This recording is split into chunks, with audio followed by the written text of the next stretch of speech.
Good morning. Welcome to this morning's morning jolt, our refreshment from the Word of God, from the heart of God. And let's just go right into it. In Luke 7, verse 37, we read that a woman in the city who was a sinner, when she knew that Jesus was sitting at meat at the Pharisee's house, she brought an alabaster box of ointment. And we know what happened. She stood behind him and wept. And she was washing his feet with her tears and wiping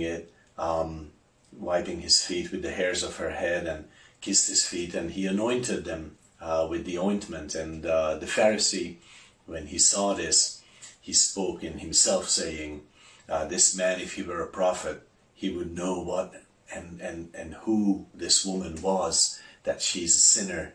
And in his heart, the Pharisee understood that if this were a prophet, he would know she's a sinner, and then he wouldn't let her touch him. And just think about that. Like, that's the failure of the Pharisee. That's where he messed up. That's where he did not realize what was happening. Think about it. Was he right? Was this a prophet? Was Jesus a prophet? Yes, that was one of the things that Jesus was.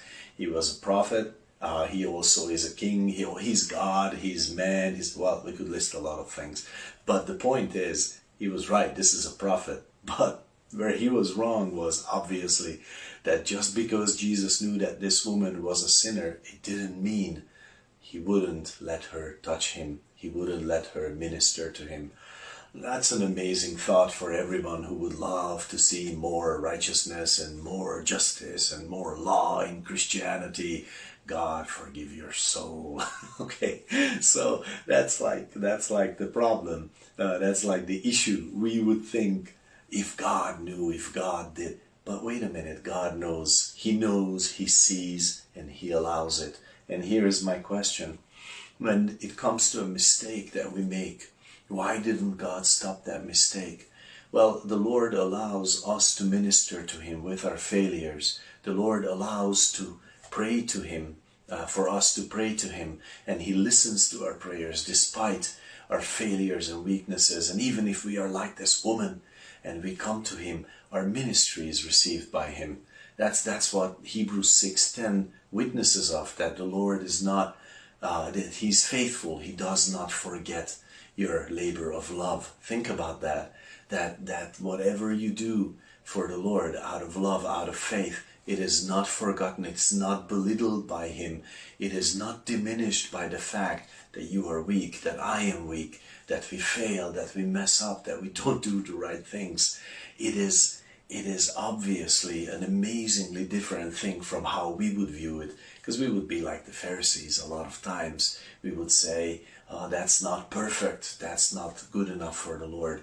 But He loves it, He receives it, and it's so beautiful. And He corrects the Pharisee here. He says, no, you're wrong, you're off. This is not right. How you think is not right. I am a prophet. I know who this woman is, and I know what she's doing, and that she's doing it out of faith. And that's what I love. And for you and me today, as we go into our day, just think about that simple truth. We do things out of faith, and we are imperfect, yes. But also, the Lord is this way. The little Pharisee in my heart would say, that's wrong. You cannot say that to God now, because you know what you thought 2 minutes ago. You know how angry you were on the road at that other guy.